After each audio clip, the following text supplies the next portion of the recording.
பாவத்தை குறித்த உணர்வை இது மனிதனே ஏற்படுத்திக் கொள்வதா, கடவுள் ஏற்படுத்துறதா? கடவுள் ஏற்படுத்துறது. கடவுள் அப்படின்னு சொல்லும்போது குறிப்பா பரிசுத்த ஆவியானவர் கொண்டு வரக்கூடிய ஒரு செயல் தான் பாவத்தை குறித்த உணர்வு. வேத வாசிக்கும் போது 2 வழி நடக்குதுன்னு பார்த்தோம். ஒன்று நம்ம வேதத்தை வாசிக்கும் போது, 2வது வழிமுறை பிரசங்கத்தை கேட்கும்போது. 2 வழியில இல்லாம பரிசுத்த ஆவியானவர் இடப்படவே மாட்டார். இதுல உங்களுக்கு விளங்கிட்டீங்களா? இதுல சரியா நம்ம தெளிவு பெற்றோம். முதல்ல உங்களுக்கு புரியுதா? இது கடவுள் ஒரு மனிதனை சந்திக்கிற இடம் 2 இடம், 2 வழியில சந்திக்கிறாருன்னு பார்க்கணும். ஒண்ணு, நான் வேதத்தை வாசிக்கிறேன். 2வது பிரசங்கத்தை கேட்கணும்.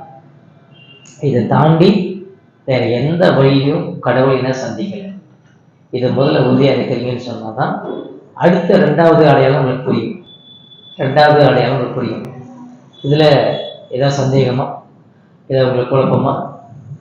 இதெல்லாம் சரியா இருக்கீங்களா? இதுதான். அதனால நான் வேதத்தை வாசிக்கிறேன் சார், நான் கேட்குறேன், ஆனால் எனக்கு இன்னும் ரட்சிப்பு எனக்கு வரலை, தெரியல. அது என்கிட்ட இல்லை, என் கருத்தில் இல்லை. நான் ஒரு வாயா இருக்கிறேன், ஒரு வாய்க்காலாக இருக்கிறேன், அவ்வளோதான். என்னுடைய வேலை படிக்கிறது, நான் பிரசங்கம் பண்ணுறது என்னுடைய வேலை, என்னுடைய வேலை இதுதான். ரட்சிக்கிறது கடவுளுடைய கருத்தில் இருக்கு. அதனால என்னோட கடவுள் ரட்சிக்க மாட்டாரா அப்படின்னு நீங்க பயப்பட வேண்டாம். அவருடைய சித்தனும் ஒன்று இருக்குது, அவருடைய திட்டம்னு ஒன்று, அவருடைய வேலைன்னு ஒன்று இருக்கு. அந்த வேலையின் போது அந்த ரட்சிப்பு நிச்சயமா நம்மளுக்கு தருவார். அவர் தராம மறைச்சு வைக்க மாட்டார், ஒழிச்சு வைக்க மாட்டார், வஞ்சனை செய்ய மாட்டார். ரைட். முதல் காரியம் பாவத்தை குறித்த உணர்வு. 2வது அடையாளம் வேதத்தை விளங்கிக் கொள்வது. முதல் காரியத்துல நம்ம தெளிவு அடைஞ்சா 2வது காரியத்துல நம்ம தெளிவு அடைஞ்சிடும். 2வது காரியம் என்னது? வேதத்தை விளங்கிக் கொள்வது. அதுவும் யாரு செய்யற வேலை? பரிசுத்த ஆவியானவர் செய்யற வேலை தான்.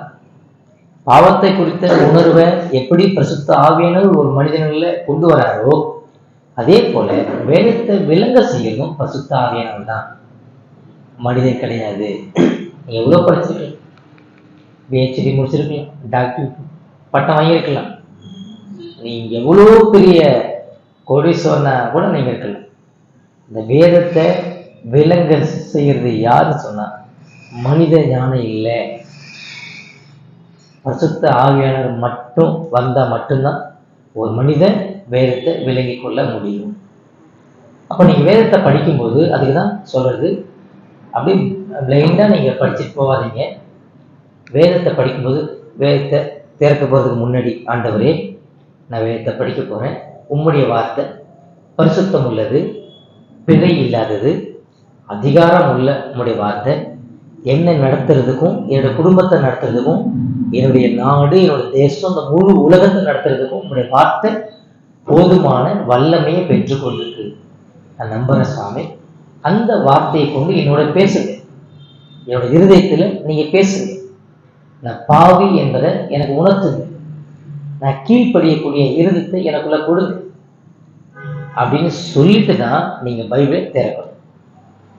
அப்படி திறந்து படிச்சு பாருங்க, ஆண்டவர் உங்களுக்கு அழகாக என்ன செய்யணும்னா நீங்க படிக்கப்படி உங்களுக்கு விளங்க செய்யணும். பல நேரங்களில் பார்த்தீங்கன்னா உங்களுக்கு பைபிள் படிக்கிறது புரியாது. இன்னும் சொல்ல போனா பிடிக்காது, போர் அடிக்கும். நீங்க செல்லில் உட்காந்து கையில கொடுங்க, மணிக்கணக்கில் நம்ம நோண்டிட்டு இருக்கோம், மணிக்கணக்கில் பார்த்துட்டு இருக்கோம். இதுதான் எதார்த்தம். என்னோட இருதயத்துக்கு எதை பிடிக்குது? என் அறிவுக்கு நேரம் நடத்தக்கூடிய காரியங்கள் எனக்கு பிடிக்குது. ஏன்னா அழிவிலிருந்து காப்பாற்றக்கூடியது வேதம், கர்த்தருடைய வார்த்தை. அதுல எனக்கு அங்கே நாட்டம் இருக்கு, விருப்பம் இருக்காது. பைபிளை படிக்கிறது 5 நிமிஷமா இருக்கும், செல்ல பார்க்க சொன்னா 5 மணி நேரம் உட்காந்து பார்ப்பேன். கொட்டாய் வராது, தூக்கம் வராது, ஃப்ரெஷ்ஷாக இதை பார்க்க. ஏன்னா இதுல உயிர் இல்லை. நல்லா புரிஞ்சுக்கணும். மொபைல்லையோ டிவிலையோ வேற எந்த பொழுதுபோக்கையோ நீங்க ஈடுபடுவீங்கன்னு சொன்னா அதுல உயிர் இல்லை. அதுல காட்சிகள் வந்து போற காட்சி பொருள். நீங்க பாக்குறீங்கன்னு சொன்னா ஒரு மணி நேரம் 3 மணி நேரம் உங்களுடைய கண்ணுல இந்த காட்சி பொருள் இருக்கும், மறைஞ்சு போயிடும். ஆனா வேத வசனங்கிறது அப்படி கிடையாது.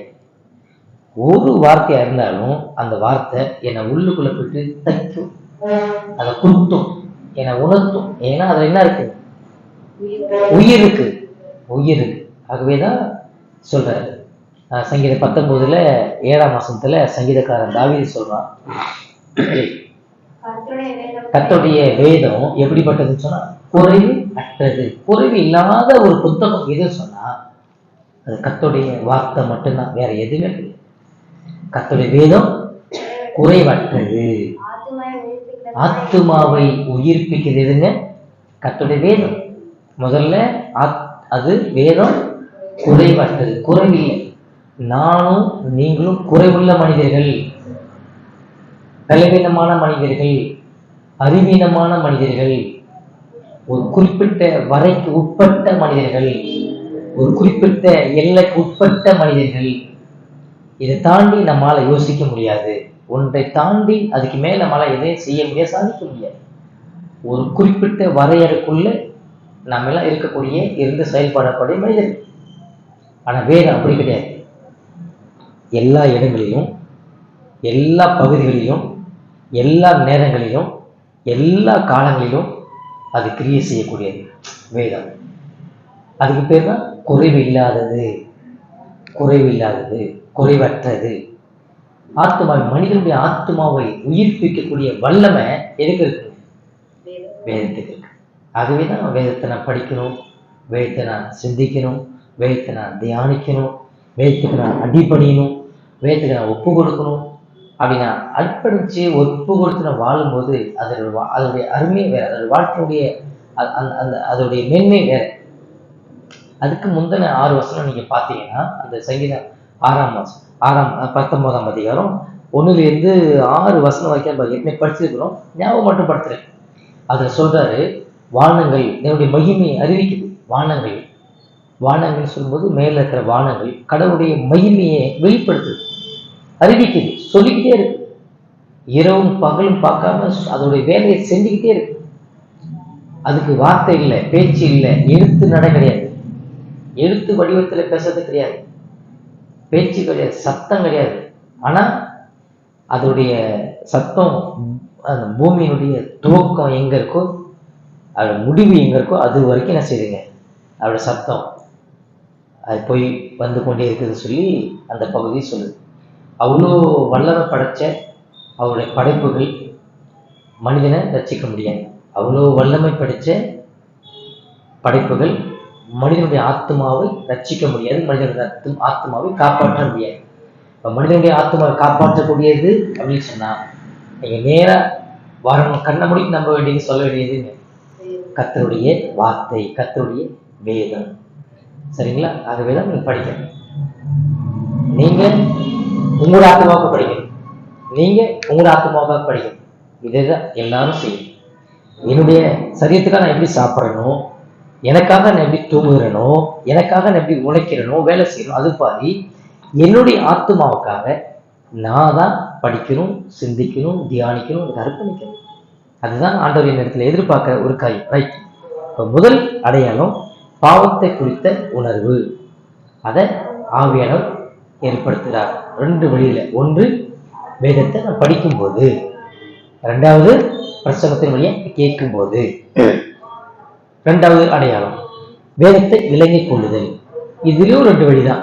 வேதத்தை படிக்கும்போது கடவுளை விளங்க செய்கிறார், பிரசங்கத்தை கேட்கும்போது கவனிக்கும் போது வேதத்தை விளங்க செய்கிறார்.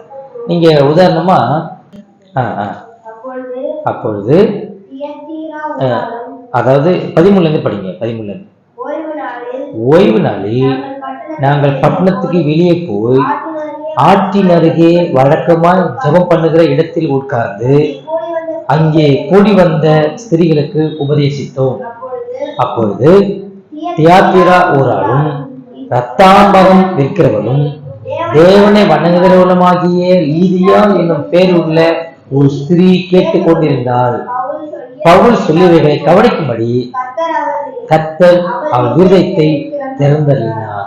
புரியுதுங்களா? அதாவது பவுலோட ஒரு சிலர் ஜனங்க என்ன செய்யறாங்கன்னா வழக்கமா ஆட்சியின் அருகே என்ன செய்யறாங்கன்னா போயிட்டு உட்கார்ந்து ஜெபம் பண்றாங்க. இதுதான் ஒரு வழக்கமா கொண்டிருக்கிறாங்க. இப்ப நம்ம எங்க வழக்கமா கொண்டிருக்கிறோம்? இந்த இடத்துல வழக்கமா ஜெப கூட்டம் நடத்துறோம், ஆராதனை நடத்துறோம் இல்லைங்களா? இந்த மாதிரி அவங்களுக்கு கட்டடம் இல்லை, வீடு இல்லை. அதனால ஆற்றின் அருகே ஆற்று ஓரமா போயிட்டு உட்கார்ந்து என்ன செய்யறாங்க? ஜெபம் பண்றாங்க. அவங்க ஜெபம் பண்ணும்போது ரத்தாம்பரம் விற்கிறவ ஒரு பெண்மணி, அவ பேரு தியாத்திரா ஊரால் ரத்தாம்பரம் விற்கிற ஒரு பெண்மணி. அவர் பேர் வந்து லீதியால் அப்படின்னு சொல்லப்படும். அப்போ இந்த லீதியால் உலக வழிபாட்டுல, அதாவது இந்து முறைப்படி வச்சுக்கோங்களேன், இந்து முறைப்படி இப்ப நம்ம நாட்டில் இருக்கிற மாதிரி எபேசு பட்டணத்துல தியானால் அப்படின்னு சொல்லி ஒரு ஒரு ஒரு பெண் தெய்வ வழிபாடு, பெண் தெய்வத்தினுடைய வணக்கம் வழிபாட்டை செய்யக்கூடிய ஒரு பெண் தான் இந்த லீதியா. இப்போ இந்த பெண்ணு விலை உயர்ந்த போயிட ஆற்று ஓரங்களில் போயிட்டு சீப்பு சோப்புலாம் விற்பாங்க பார்த்தீங்களா? அந்த மாதிரி இன்னும் பல பொருள்கள், அங்காடி பொருள், தின்பண்ண பொருள், இந்த மாதிரி பொருள்லாம் கூட்டம் எங்கெல்லாம் இருக்கோ அங்கெல்லாம் போயிட்டு விற்கிற வழக்கம் நம்மளுக்கு எல்லாரும் தெரியும். அந்த மாதிரி இந்த பெண்ணு போட்டு விற்றுட்டே வந்துட்டு இவங்களை பார்த்தோன்னே அந்த வழிநடத்தா இருப்பாங்க. இவங்க உட்காந்து ஜோமட்டுங்க. பவுல் போய் கூப்பிடல, பவுலோட சேர்ந்தவங்க யாரும் போய் கூப்பிடல, அம்மா வாமா வந்து உட்காருமா சொல்லி கூப்பிடல. ஆனா இந்த பெண்ணு ஏதோ நடக்குது அப்படின்னு சொல்லிட்டு நேரம் வந்து என்ன சொன்னா உட்காரு. இப்ப நீங்க தான் அதை சொல்ல போறோம். உட்காந்து அடுத்து என்ன நடக்குது? அவங்க ஜெபம் பண்றாங்க. ஜெபம் பண்ண பிற்பாடு பேச கடவுளை பற்றி பேச ஆரம்பிக்கிறார். இந்த மாதிரி பேச ஆரம்பிக்கிறார். அப்புறம் ரெண்டாவது பேச ஆரம்பிச்ச உடனே அந்த தியாத்திராவை, அந்த ஊரா சேர்ந்த அந்த லீதியால் பெண் கவனிக்கும்படி ஆவியார் என்ன செய்யறாருன்னா அப்படி இருதயத்தை திறக்கிறார். நல்லா நீங்க அண்டர்ஸ்டாண்ட் பண்ணிப்பீங்கன்னு நினைக்கிறேன். நீங்க பாருங்க, இப்போ வழக்கமா செய்ய வேண்டிய வேலையை பவுல் அவங்களை சார்ந்தவங்க செஞ்சுட்டு இருக்கிறாங்க. இது தேவ சித்தமா? தேவ சித்தம் இல்லையா? தேவ சித்தம். அதுல நம்ம எந்த மாற்றம் இல்லை, மறுப்பு இல்லை. தேவ சித்தத்தின்படி அது நடக்குது.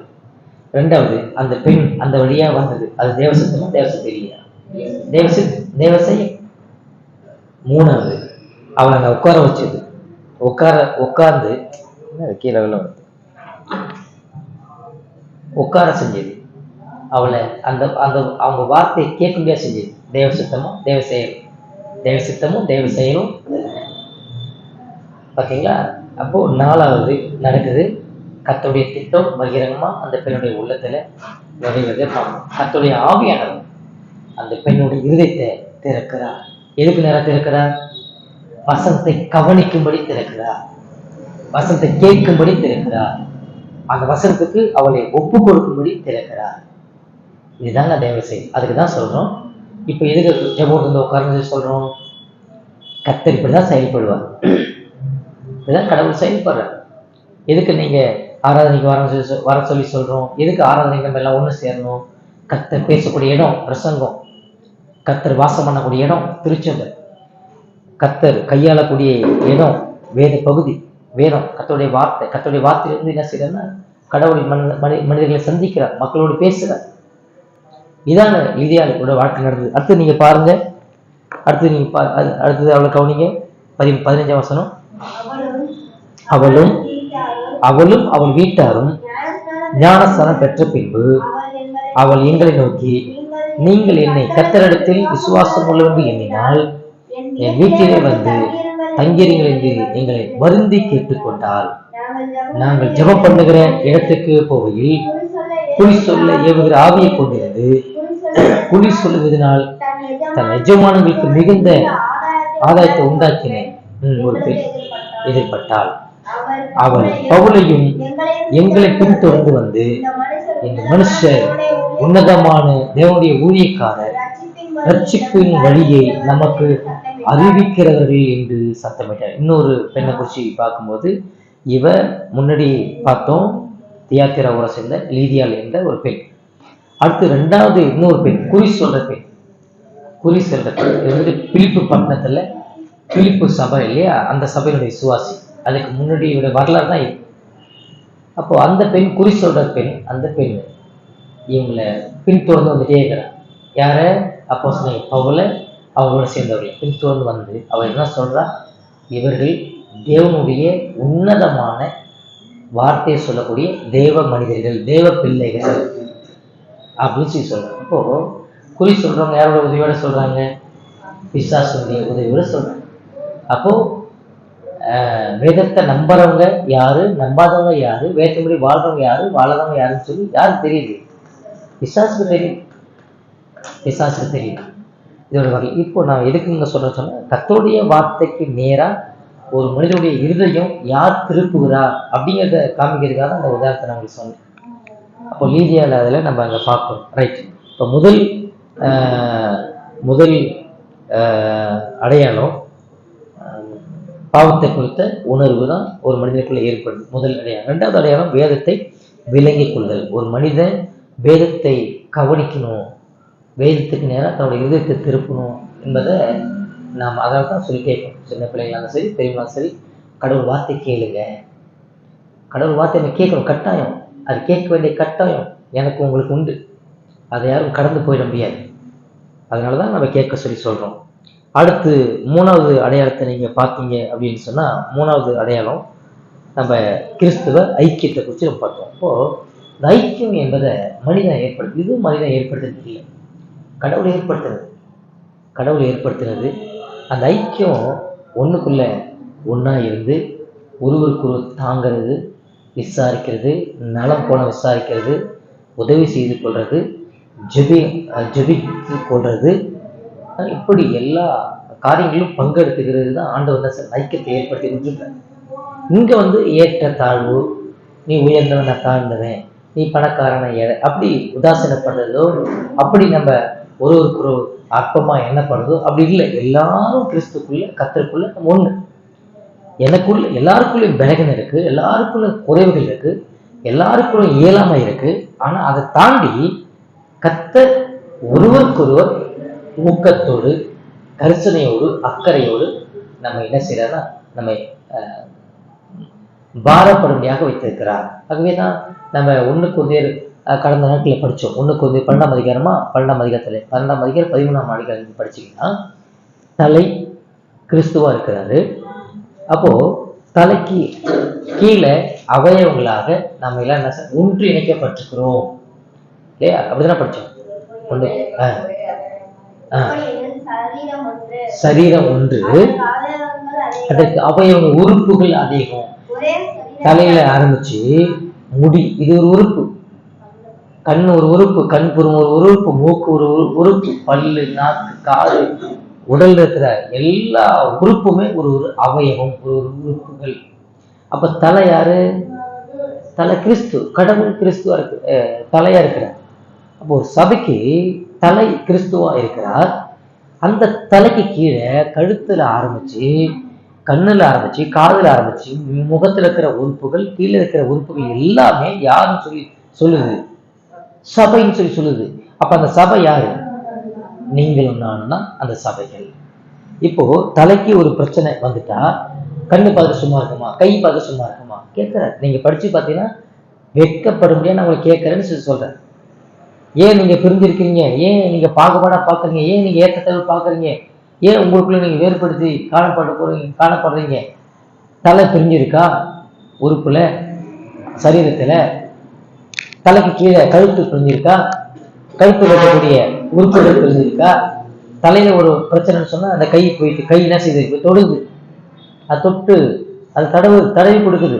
கண்ணு அழுகுது. இன்னொரு உதவி, என் கால் நடக்குது, கால் நடந்து போய் தீவிரமா நடந்து போயிட்டு மருந்து எடுத்துட சொல்லுது, தள்ள வைக்க சொல்லுது, அதை 2 கட்டு போட சொல்லுது. அதுதான் தலையில மட்டும் இல்லை, நெற்றியிலையோ அல்லது வேற கழுத்துலையோ கண்ணிலையோ வேற எங்க அடிபட்டாலும், காலில் அடிபட்டாலும் கூட எல்லா உறுப்புகளும் சேர்ந்து பாடுபடுது. எல்லா உறுப்புகளும் சேர்ந்து பாடுபடுது. அதனாலதான் இந்த ஒற்றுமை, இந்த ஐக்கியத்தை யார் ஏற்படுத்தி வச்சிருக்கிறார்? கடவுள் என்னுடைய நன்மைக்காக ஏற்படுத்தி வச்சிருக்கிறார். என்னுடைய நன்மைக்காக, உங்களுடைய நன்மைக்காக ஏற்படுத்தி வைத்திருக்கிறார். இதுல நான் என்னுடைய எப்படி சொல்றது, என்னுடைய தகுதியை பார்க்கறதுக்காக, காண்பிக்கிறதுக்காகவோ அல்லது என்னுடைய பேர் பிரஸ்தாபத்தை நிலைநாட்டுவதற்காக போறது கிடையாது.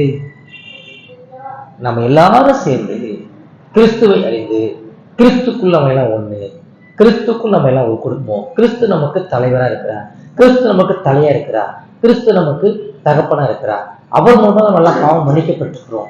அவர் மூலமா நம்ம எல்லாம் ஒன்று இணைக்கப்பட்டிருக்கிறோம். நம்ம எல்லாம் ஒருவருக்கு ஒரு பாரப்பட்டு ஒருவருடைய தேவைகளை ஒருவர் சந்தித்து ஒருவருக்கு ஒருவராக காத்திருந்து ஒருவருக்கு ஒருவர் ஜெபித்து கர்த்தருடைய ராஜ்யத்தை கட்டி அவருக்கு மகிமையாக சாட்சியாக வாழணும் அப்படின்றதே கடவுள் சொல்லி. அதுதான் ஐக்கியம் அப்படின்னு சொல்லி கிறிஸ்தவ ஐக்கியம் அப்படின்னு சொன்னாவே அதுதான் அதுக்கான அர்த்தம் அப்படின்னு சொல்லி வேதம் உலகு தெளிவா சொல்லுது. நம்ம பார்த்தோம் அப்போஸ்தலர் 2:42 அடிப்படையில் நம்ம பார்த்தோம். அப்போஸ்தலர் இதெல்லாம் நீங்க மனதில் அப்படியே மனப்பாடமா சொல்லக்கூடியது. அப்போஸ்தலர் 42 என்ன சொல்லுது?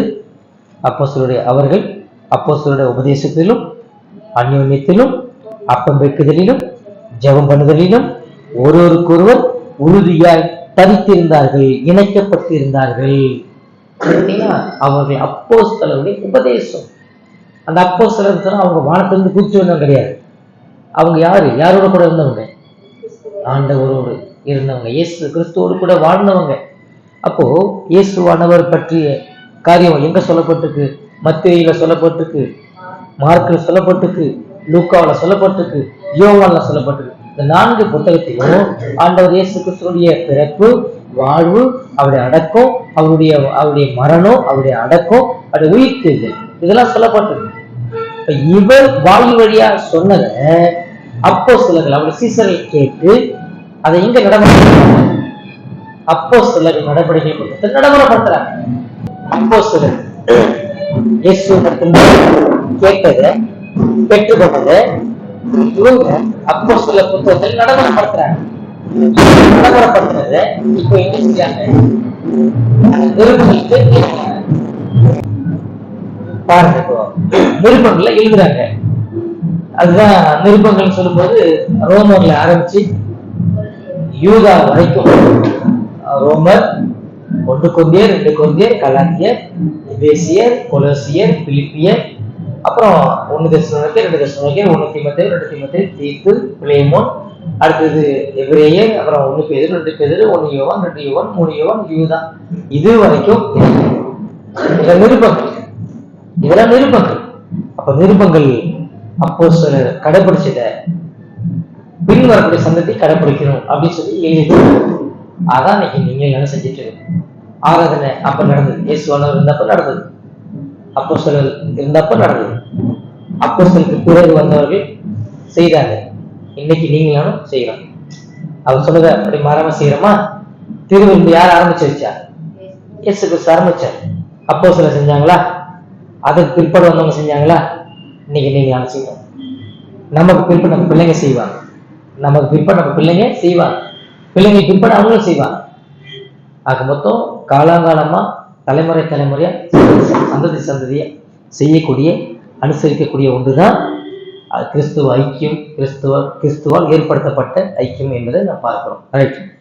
அடுத்து நீங்க பாத்தீங்க சொன்னா இதுதான் கிறிஸ்துவ ஐக்கியம் அப்படின்னு சொன்னா இதுதான் அதுக்கான பொருள். இதுக்கு ஒரு உதாரண ஒரு வசனத்தை 1 யோவான் 3:14 சொல்றாரு. 1 யோவான் 3:14 எடுத்தவங்க தெளிவா சத்தமா வாசிங்க. 1 யோவான் 3:14 கடைசியில் இருக்கும்.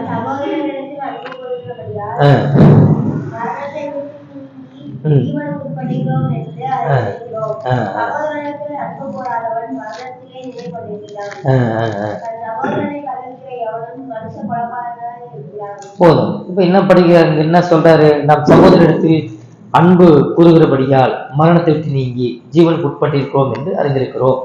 சகோதரத்தில் அன்பு கூறாதவன் மரணத்திலே நிலை கொண்டிருக்கிறான். அப்போ ஐக்கியத்துல சகோதரத்துவம் வருதா இல்லை? ஐக்கியம் சொல்லும்போது சகோதரத்துவம், சகோதர அன்பு. இப்ப சகோதரிகள் அன்பு செலுத்துகிறது, சகோதரர்கள் அன்பு செலுத்துகிறது. அதன் அடிப்படையில் நம்ம என்ன செய்யறோம்? ஒருத்தருக்கு அன்பு பாராட்டிக் கொள்கிறோம், அரவணைக்கிறோம், ஒருத்தர் உதவி செய்து கொள்கிறோம், விசாரித்துக் கொள்கிறோம், அக்கறை மற்றவர்களுடைய காரியத்துல அக்கறை எடுத்துக் கொள்கிறோம். இதெல்லாம் எதுல வருதுங்க? ஐக்கியத்துல வருது. சகோதர சிநேகம், சகோதரத்துவத்துல வரக்கூடியது. இதுதான் உலகம் சொல்ல சமத்துவம் அப்படின்னு சொல்லி சமத்துவம்னு சொல்லிட்டு அங்க என்ன இருக்கும்? அங்க பிரிவு இருக்கும், பிளவு இருக்கும், வேறுபாடு இருக்கும், ஏற்றத்தாழ்வு இருக்கும். ஆனா இங்க அப்படி கிடையாது. இங்க சமத்துவம் அதுக்கு இல்லை சகோதரத்துவம். அப்போ எல்லாமே நம்ம சமம் அப்படிங்கிறது விசேஷமா ஒரு அழைப்பு கொடுத்து என்னை பிரசங்கிக்க ஆண்டவர் அங்கே வச்சிருக்காரு. அந்த பிரசங்கம் பிடித்தல இறங்கி வந்துட்டு நம்ம எல்லாருமே ஒண்ணுதான், நம்ம எல்லாரும் ஒண்ணுதான், ஒருவருக்கு ஒருவர் ஆண்டவர் ஒருத்தருக்கு ஒரு தாளந்தை கொடுத்துருக்காரு. அந்த தாளந்தை அதற்காக பயன்படுத்தி கர்த்தருடைய நாம் மகிமைக்காக, ஒரு ராஜ்யத்தின் மகிமைக்காக நம்ம என்ன செய்ய பயன்படுத்தி கொள்கிறோம். யாருக்கும் வரங்கள் இல்லாத மனிதர்கள் யாரும் ஆண்டவர் படைக்கவே இல்லை. வரங்கள் இல்லாத மனிதர்கள் யாருமே கிடையாது. இப்போ நம்ம இருக்கிறோம், ஒரு 8 பேர் இருக்கிறோம் அப்படின்னு சொன்னா ஒவ்வொருத்தருக்கும் ஒரு வரங்கள் இருக்கு. அதை நம்ம கண்டுபிடிக்கணும். என்ன வரங்கள்? எனக்கு ஜெபிக்கக்கூடியது ஒரு வரம், ஊழியம் செய்யறது போயிட்டு ஒரு வரம், மற்றவர்களுக்கு ஆலோசனை சொல்றது அது ஒரு வரம், கர்த்தருடைய ராஜ்யத்தினுடைய பணிக்கு உதவி செய்கிறது கொடுக்கிறது அது ஒரு வரம், புத்திமதி சொல்றது ஒரு வரம், போதிக்கிறது ஒரு வரம், விசாரிக்கிறது அது ஒரு வரம். இப்போ நம்ம ஒரு குரூப்பில் ஃபார்ம் பண்ணிருக்கிறோம், அதை வந்துட்டு டெக்ஸ்ட்டு போடுறோம், ஒரு சின்ன சின்ன என்னுடைய தாழ்ந்த அதை நான் வெளிப்படுத்துகிறேன். எல்லாரும் எழுத முடியாது,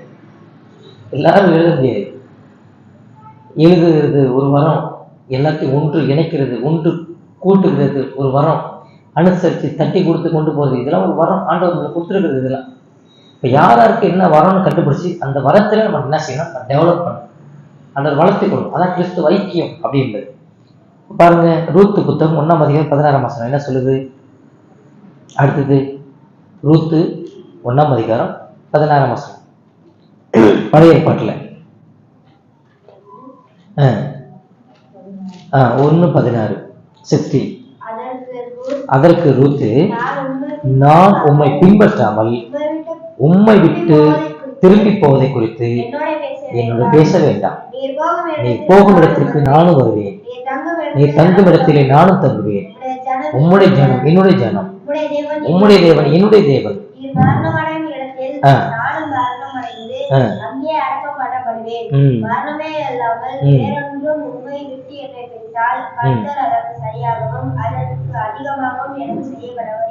யார் யார் சொல்றாங்க? யார் சொல்றாங்க? யாரை பார்த்து சொல்றாங்க? ஐக்கியம். ரூத்து மாமியார் பார்த்து சொல்றாங்க. மாமியார் நகோமிக்கு எத்தனை மருமகன்? 2 மருமகன். ஒரு மருமகன் என்ன செஞ்சுட்டா? இதுக்கு முன்னாடி அத்தைக்கு மாமியாருக்கு மொத்தம் கொடுத்துட்டு, நான் போயிட்டு வரேன் அத்தை, நான் போயிட்டு எங்க அம்மா வீட்டுக்கு போயிட்டு எங்க அம்மா அப்பா பார்த்து இன்னொரு கல்யாணம் பண்ணி வச்சாலும் கல்யாணம் பண்ணி நான் சந்தோஷமா என் வாழ்க்கையை கழிச்சுக்கிறேன் அப்படின்னு சொல்லி போயிட்டு டாட்டா பாய் பாய் சொல்லிட்டு போயிட்டேன். ஆனால் இன்னொரு மருமகன் அவங்களோட போக மாட்டேன், நீ எங்க இருக்கிறியோ அங்க நான் இருக்கிறேன், நீ எங்க சாவுறீங்களோ அங்க சாவுறேன், உங்களுடைய தேவன் தான் என்னுடைய தேவன், உங்களுடைய வழிபாடு தான் என்னுடைய வழிபாடு, இதன் பிற்பாடு என்னுடைய அப்பா அம்மா வீடு, என்னுடைய குல கோத்திரம் எல்லாத்தையும் விட்டுட்டு உங்க பின்னாடி வந்தேன். இதுதான் அந்த ரட்சிப்பினுடைய அந்த தன்மை. கடவுளை அறிந்து கொண்டதுக்கான அடையாளம் இதுதான், கடவுளை பற்றி கொண்டதுக்கான அடையாளம் இதுதான். அப்போ ரூத்து எல்லாவற்றையும் விட்டுட்டு நகோமி, அப்போ நகோமி இந்த இடத்துல வந்துட்டு ரொம்ப செல்வ செழிப்பா இருந்தாலும் இங்க இல்லை, எல்லாம் இழக்கப்பட்டார். மாமியார் அவர் சொன்ன வார்த்தை நம்ம எல்லாருக்கும் ஏற்கனவே கேட்டிருப்போம். அவர் சொல்லி போகும்போது நான் நிறைய உள்ளா போனேன், நிறைவா போனேன், ஒரு குறைவும் இல்லாத போனேன். என் புருஷன் என் கூட இருந்தார், நிறைவுள்ள நல்ல மூட்டை முடிச்சு பணம் எவ்வளோ வேணுமோ கட்டிக்கிட்டு அவ்வளோ வசதியா போனோம். ஆனால் வரும்போது புருஷன் கிடையாது, மூட்டை முடிச்சு எல்லாம் போயிடுச்சு, என் பிள்ளைங்க போயிடுச்சு, 2 பிள்ளைங்க இல்லை. இப்போ நான் தனியாக தனி மரமா நிற்கிறேன். இந்த சமயத்தில் ஆண்டவர் பாருங்க, நகோமி ஆறுதல் பண்றதுக்காக ரூத் வச்சிருக்கேன், ரூத் ஆறுதல் பண்றதுக்காக நகோமி வச்சிருக்கேன். ஒரு பெண்ணு மொத்தம் போயிட்டேன், நான் போயிட்டு வர சொல்லிட்டு ரூத்து மாமியாரை பற்றி கொண்டேன், மாமியார் வணங்குற தேவனை பற்றி கொண்டார். இது எதை காட்டுது அப்படின்னு சொன்னா ஐக்கியத்தை காட்டுகிறது. நம்ம எல்லாம் ஐக்கியமா இருந்து ஒன்னா இருந்து கடவுளுக்காக வாழ்வோம், கடவுள் ராஜ்யத்துக்காக வாழ்வோம். அதன் பிற்பாடு நடந்தது எல்லாம் நமக்கு தெரியும் இல்லையா? அவ வாழ்க்கையில எவ்வளவு பெரிய ஆசீர்வாதத்தை ஆண்டவர் வச்சிருந்தாரு அப்படின்னு சொல்லி அந்த சந்ததியை தான் இன்னைக்கு நான் வணங்குறேன். ஆண்டவர் இயேசு கிறிஸ்து மனிதனா வந்தார். இந்த பெண்ணு என்ன நாட்டை சேர்ந்தவன்? மோவாபியன் நாட்டை சேர்ந்த ஒரு பொண்ணு. ஆண்டவர் அறிவுறுக்கப்படக்கூடிய ஒரு சந்ததி எதுன்னு சொன்னா மோவாப் சந்ததி.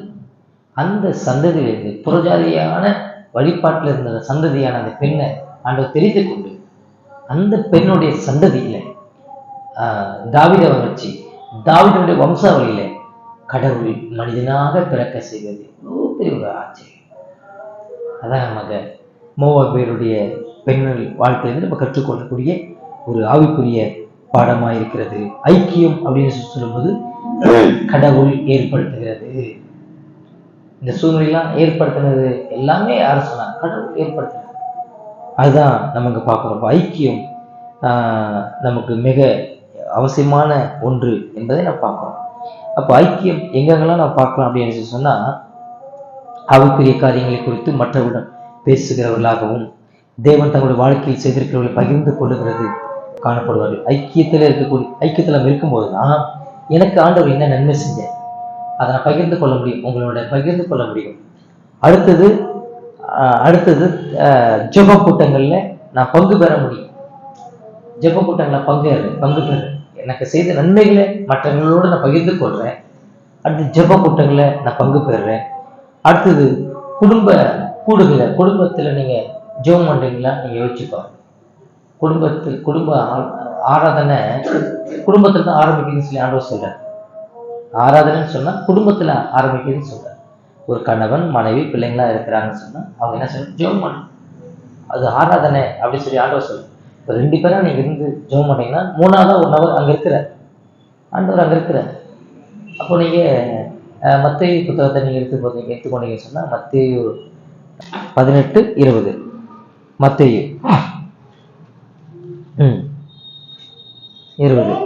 ஏனெனில் 2 பேராவது 3 பேராவது என் நாமத்தினாலே எங்கே கூடி இருக்கிறார்களோ அங்கே அவர் நடுவிலே இருக்கிறேன் என்றார். இது யார் சொல்றா? கடவுளுடைய வார்த்தை சொல்லுது. நம்ம 2 பேர் தான் கூட்டமா இருக்கணும், அப்பதான் ஆண்டவர் அங்க இருப்பாரு அப்படின்னு சொல்லி இல்லை. 2 பேர் நீங்க ஒரு மனதோடு ஒரு மனப்பாட்டோடு பூமியில எங்க கூடுகிறீர்களோ, கர்த்தருடைய நாமத்துல கூடுகிறீர்களோ, அங்க 3ஆவது யார் இருக்கிறார்? கடவுள் இருக்கிறார். கடவுள் இருக்கிறார். இந்த சிந்தையோட இந்த நிச்சயத்தோட நாம ஜெபத்துக்கு முக்கியத்துவம் கொடுக்கணும். அதான் அப்போ குடும்ப ஜெபம் அப்படின்னு சொல்லும்போது அது ஒரு ஆராதனை.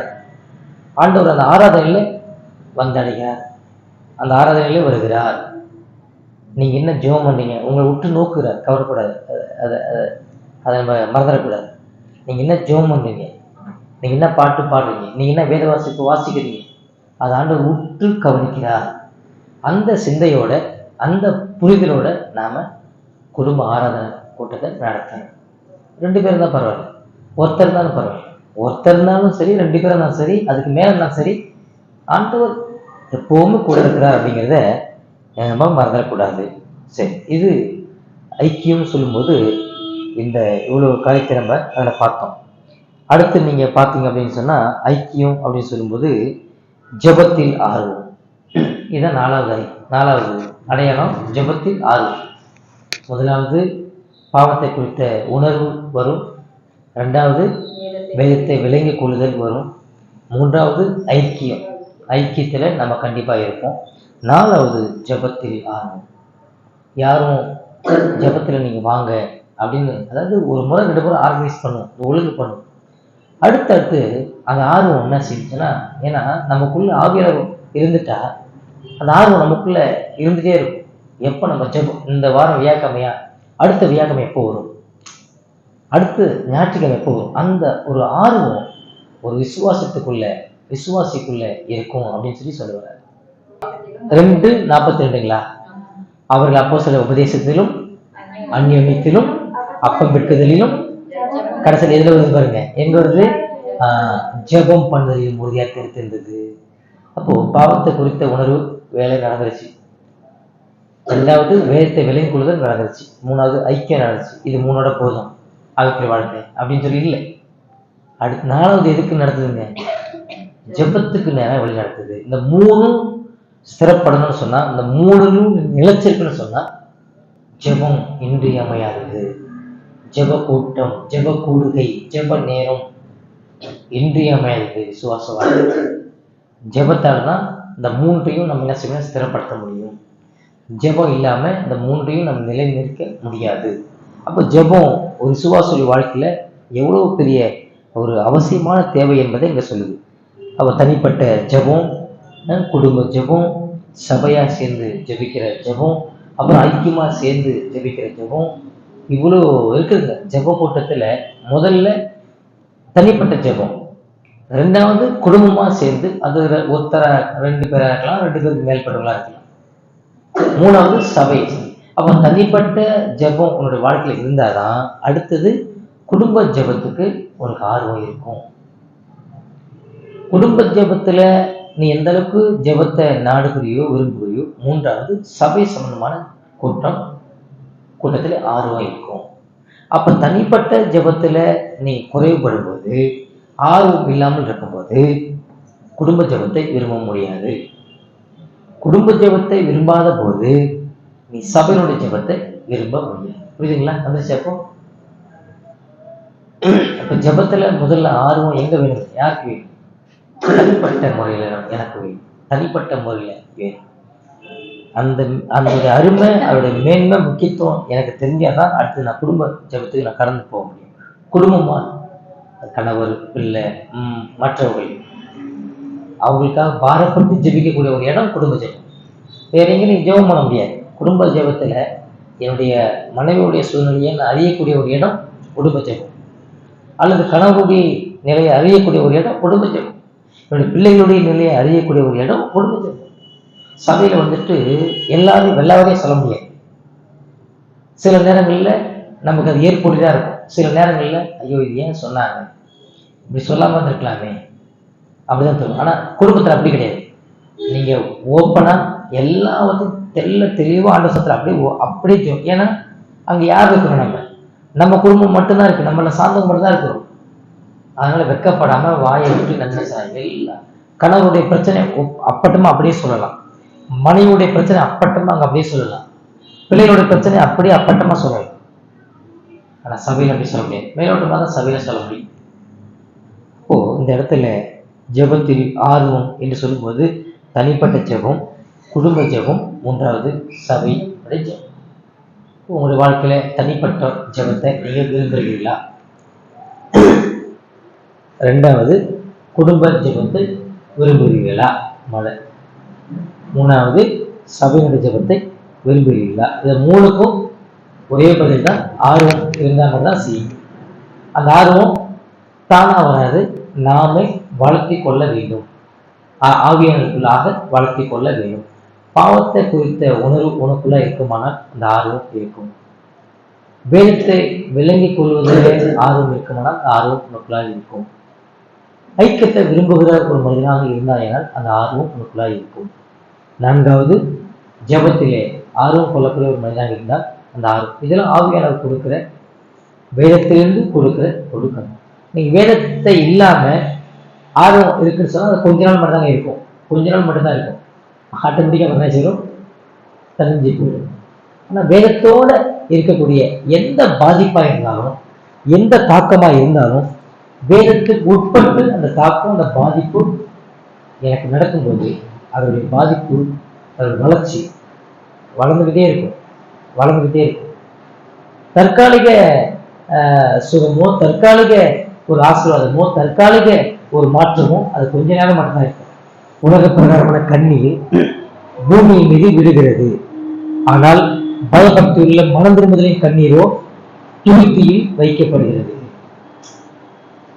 உலக பிரகாரமான கண்ணீர், நம்ம உலக பிரகாரமா படுற கஷ்டம், உலக பிரகாரமா நம்ம எந்தெந்த வகையில கண்ணீர் சிந்துறமோ அது எல்லாமே பூமியோட முடிஞ்சிருதுதான். ஆனா ஆழ்குற ரீதியில மனம் திரும்புதலை முன் வச்சு ஆழ்குற ரீதியில நம்ம கண்ணீர் சிந்துறோம் இல்லையா, அந்த கண்ணீர் ஆண்டவருடைய கணக்குல சேர்த்து வைக்கப்படுகிறது. இப்போ விசுவாசிகள் விசுவாசத்தை நிமித்தம் சிந்துற கண்ணீர் அது எங்க சேர்த்து வைக்கப்படுகிறது? கடவுளுடைய கணக்கில் சேர்த்து வைக்கப்படுகிறது.